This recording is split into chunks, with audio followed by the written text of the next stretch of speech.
In chapter 9 of 1 Corinthians, Paul defends his rights as an apostle, explaining that as a preacher of the gospel, he has the right to receive material support from the churches he serves. He reminds the Corinthians that those who sow spiritual things among them have the right to reap material benefits. Paul cites examples from everyday life, such as soldiers, farmers, and shepherds, to show that those who labor deserve to partake of the fruits of their labor, making a case for the legitimacy of his own support. Despite these rights, Paul explains that he has not exercised them in order to avoid placing any obstacle in the way of the gospel.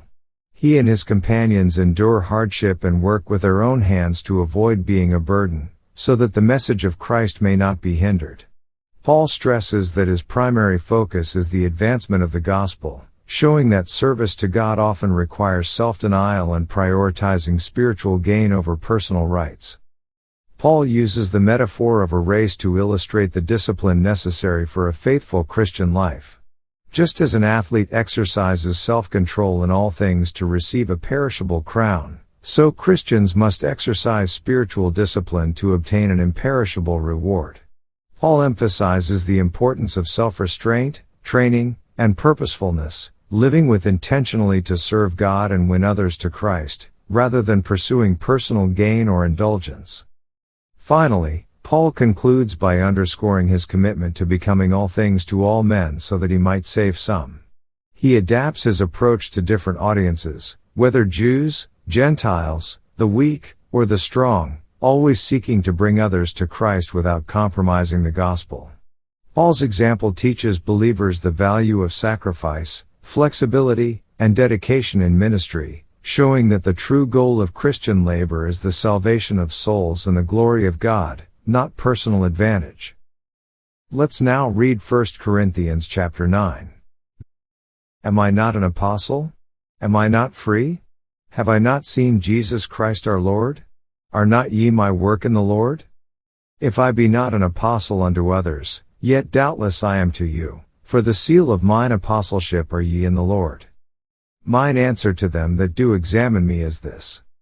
Have we not power to eat and to drink? Have we not power to lead about a sister, a wife, as well as other apostles, and as the brethren of the Lord, and Cephas? Or I only and Barnabas, have not we power to forbear working? Who goeth a warfare any time at his own charges? Who planteth a vineyard, and eateth not of the fruit thereof? Or who feedeth a flock, and eateth not of the milk of the flock? Say I these things as a man? Or saith not the law the same also? For it is written in the law of Moses, Thou shalt not muzzle the mouth of the ox that treadeth out the corn. Doth God take care for oxen? Or saith he it altogether for our sakes? For our sakes, no doubt, this is written, that he that ploweth should plow in hope, and that he that thresheth in hope should be partaker of his hope. If we have sown unto you spiritual things, is it a great thing if we shall reap your carnal things? If others be partakers of this power over you, are not we rather? Nevertheless we have not used this power, but suffer all things, lest we should hinder the gospel of Christ. Do ye not know that they which minister about holy things live of the things of the temple? And they which wait at the altar are partakers with the altar? Even so hath the Lord ordained that they which preach the gospel should live of the gospel. But I have used none of these things, neither have I written these things, that it should be so done unto me, for it were better for me to die, than that any man should make my glorying void.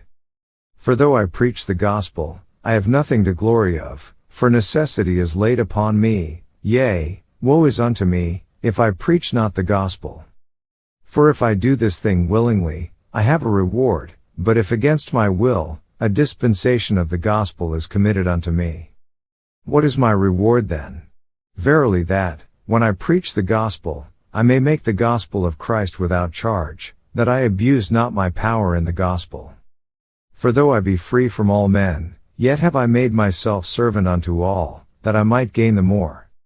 And unto the Jews I became as a Jew, that I might gain the Jews, to them that are under the law, as under the law, that I might gain them that are under the law.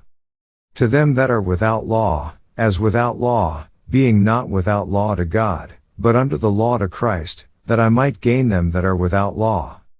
To the weak became I as weak, that I might gain the weak. I am made all things to all men, that I might by all means save some. And this I do for the gospel's sake, that I might be partaker thereof with you. Know ye not that they which run in a race run all, but one receiveth the prize?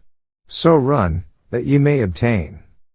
And every man that striveth for the mastery is temperate in all things. Now they do it to obtain a corruptible crown, but we an incorruptible.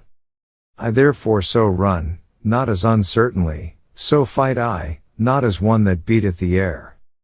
But I keep under my body, and bring it into subjection, lest that by any means, when I have preached to others, I myself should be a castaway. This ends our reading of 1 Corinthians chapter 9.